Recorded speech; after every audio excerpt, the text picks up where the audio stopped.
Herodian was born in Syria around the year 170.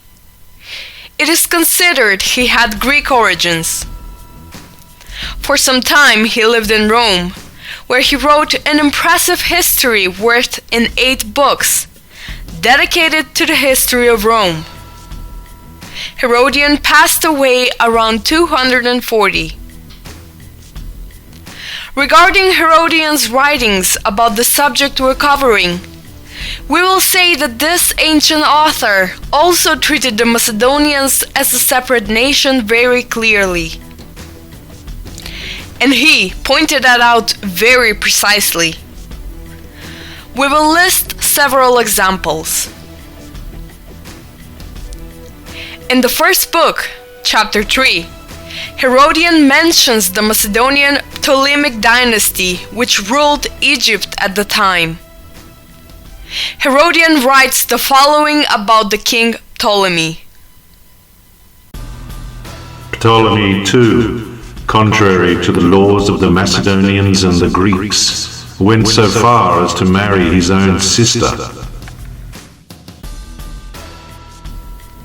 Actually, the members of the Ptolemaic dynasty were only made formal and not real marriages with their sisters to fit the Egyptian tradition.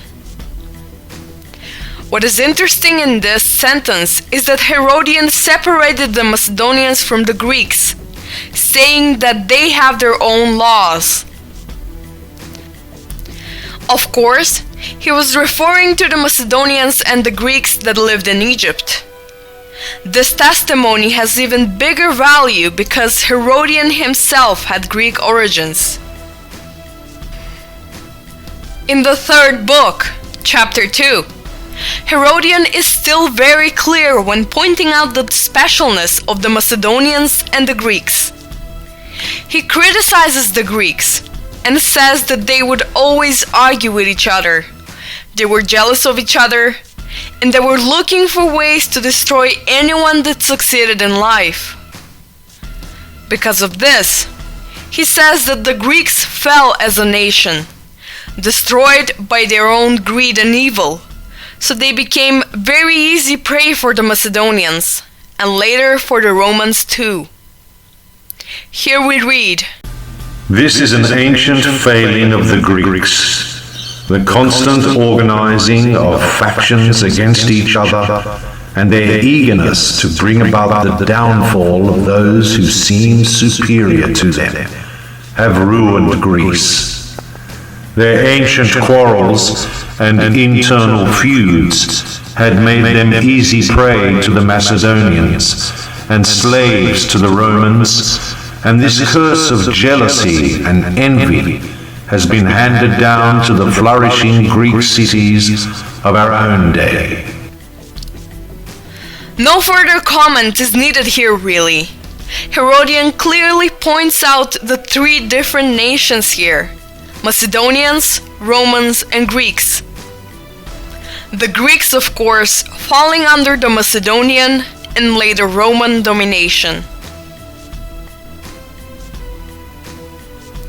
In the 4th book, dedicated to the Roman Emperor Caracalla, 188-217, in the 8th chapter, Herodian writes that this Roman emperor was so thrilled by the persona and work of Alexander the Great of Macedon that he proclaimed himself as the second Alexander.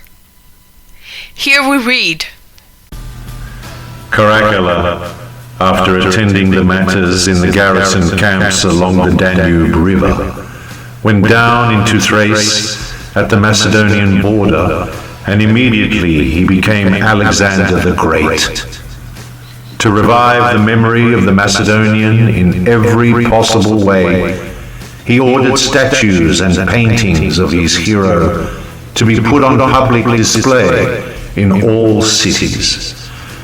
He filled the capital, the rest of the temples, indeed all Rome, with statues and paintings designed to suggest that he was a second Alexander.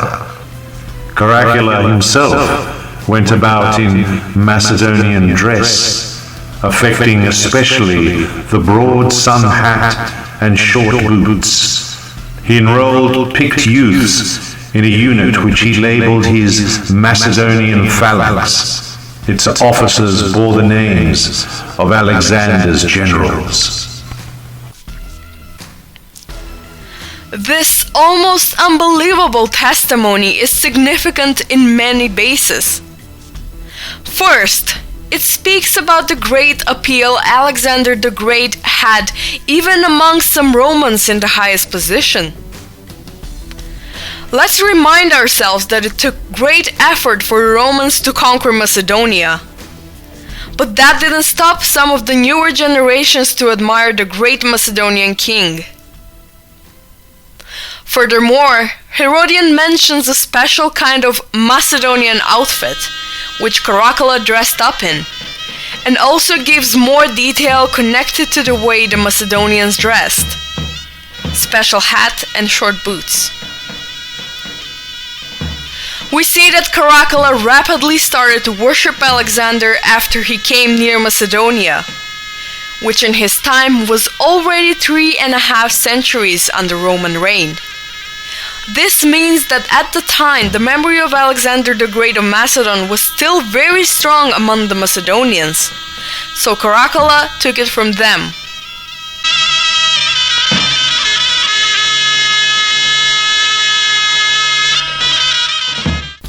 To conclude, the work of the ancient Greek historian Herodian represents another blow against today's Greek propaganda. Herodian undoubtedly treated the Macedonians as a special nation with their own culture.